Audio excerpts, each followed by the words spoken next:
Hey, what's up everyone? Raging Golden Eagle here, having way too much fun as always. And here we have yet another example of someone showing up on site, screwing up, and then trying to blame literally everyone but themselves. American woman's $1 trillion burden. What could they possibly be talking about? Well, given a topic that I like to talk about a lot on this channel, you could probably figure it out. If trends continue on the current trajectory, Kevin Miller, a senior researcher at AAUW and the author of the report, estimates that the outstanding student debt held by women alone could reach $1 trillion over the next year. Oh, so it's the student loan bubble again, huh? Except this time they're trying to play it off as a women's issue. If the ratio of debt owed by women versus men stays the same, then men hold about $550 billion at that time. We'll be keeping a watch on it, he said. Well, the thing is, the ratio's not gonna stay the same, because the gap between the sexes here has been growing quite fast. So overall, women hold almost twice as much student debt as men do. What could possibly be the cause? Well, let's get to the excuses. The data adds to the growing body of evidence, much of which has been published by the AAUW, that student debt is a women's issue. Oh, of course it is. It's all about you, isn't it? Although they make up seriously, look at the screen. Just 56% of American college students, thus proving that men are now the minority in college, which means that they should be the ones receiving welfare and having programs to get more men into college, by the way. Women hold nearly 2/3 of America's outstanding student debt, or about $890 billion, and take longer to pay it off. That's quite impressive that you're managing to do that. It takes some serious financial illiteracy to pull that off. Good thing women are much better at managing finances according to the media, so you should be able to work your way out of that just fine.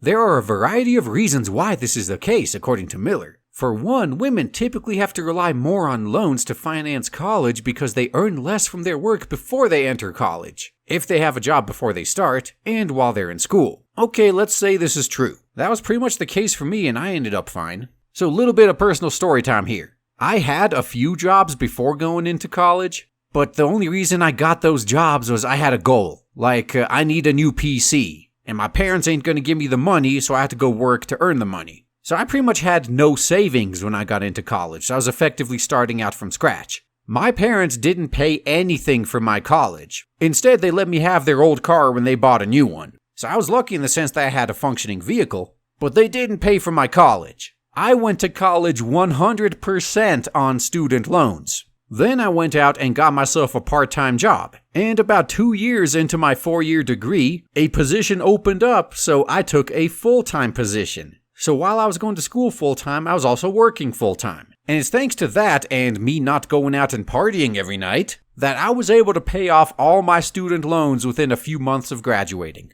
And if I can do it, so can anyone else. But why can't they do it? Well, let's see. And once women graduate college, the gender pay gap continues to play a role, because of course it's a gender pay gap. They're still pushing this myth. It's been disproven countless times. It's not a pay gap, it's an earnings gap. The reason women as a whole make less money than men is because they as a whole go into lower paying professions. In fact, aren't there studies coming out on pretty much a monthly basis that show that when you have a man and a woman doing the same job, the woman usually gets paid more? Hell, if I remember correctly, didn't the BBC launch an investigation into some gender pay gap? And as a result ended up giving men raises because the men were the ones being underpaid? Yeah, you can't use the gender pay gap as an excuse here. If anything, I say the cause of your debt is a useless degree gap. If you get a degree in gender studies or underwater Korean basket weaving, of course you're never going to be able to pay your student loan off. You're never going to be able to get a job.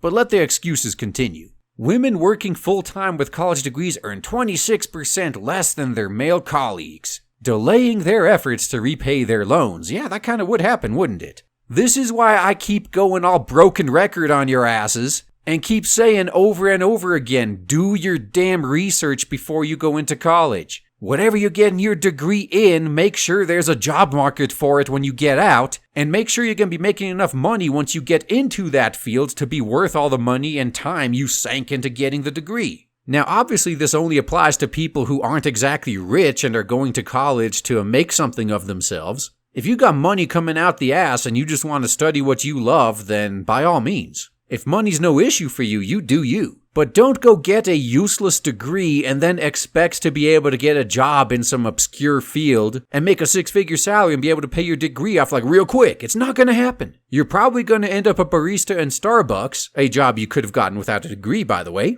And 50 years down the line, your Social Security payment, if Social Security is still around, is going to be garnished to pay for your student loans, which you still haven't paid off. There's this thing called planning ahead. Do it, please. On average, men paid off roughly 38% of their student loans, they forgot the word loans here, between 1 and 4 years of graduating college, while women only paid off 31%. Man, I was way ahead of the curve. And I will take this opportunity to give a little bit of a warning to the men out there. There have been cases, some of which I actually probably covered on this channel, but I've done so many videos about similar topics I can't even remember them all. But there have been cases where women have actually married men and then divorced them like a month or two after their student loans got paid off by their husbands. So be careful there. And you know what? Forget about that. This isn't just advice for men. This is advice for men and women who are financially stable. If for whatever reason you feel like getting married in current year, pay the little bit of pocket change you need to a private investigator to do a financial background check on the other person before you marry them, please. The last thing you need is to inherit all their debt and their bad credit. If you've been careful to make all the right decisions in your life, don't let other people who are career screw-ups take you down with them. You gotta protect yourself. But that aside, moving on. All of this means that women aren't reaping as much financially from their degrees as men, though they're attending college in higher numbers. Oh man, this is so easy. I'm gonna hold off giving my input here though. Let's see what they think the reason for this is. That dynamic is the result of a complicated mix of factors. Women are getting more degrees because they recognize that they need more education to match men's earnings, but they need to go into debt and more debt than men on average to do so. Yeah, that's totally the reason. The reason has nothing to do with the fact that they're getting useless degrees that there's absolutely no demand for, in much greater numbers than men are. That's got nothing whatsoever to do with this, not at all. Who could have possibly guessed that someone who got a degree in African studies would take considerably longer to pay off their student loans than someone who got a STEM degree or who got into medicine? I don't know, man, you'd have to be Nostradamus to see this coming. So you got more women than men going to college now, more women than men getting useless degrees, more women than men, proportionally anyway, dropping out of STEM fields to get into some useless degree field, and then they get out into the market and realize, hey, what do you know, there's no demand for basket weavers. So before signing off, let me do you guys a favor. I'm gonna completely burst your bubble here. You know all those jobs that you don't want to do because, it's just too hard either mentally or physically or it's too dirty and whatnot? If you actually stop to think about it, you'd realize that's why those jobs pay as much as they do. If it's easy and anyone can do it, you're not gonna get paid a lot for it. If you have the kind of job that any random scrub off the street can be trained to do within an hour, not only are you not going to be paid a lot to do it, but you're probably going to be replaced with a robot here in the next few years. It's because a job is extremely hard, either mentally or physically, or it's dirty, or it's dangerous. That's why it pays well. And guess what types of jobs men are much more likely than women to go for? Maybe that's the real reason for the so-called gender pay gap and this student loan gap. But what do I know? I'm just a guy who actually made good decisions with my higher education. That's all I gotta say, guys. Thanks for listening.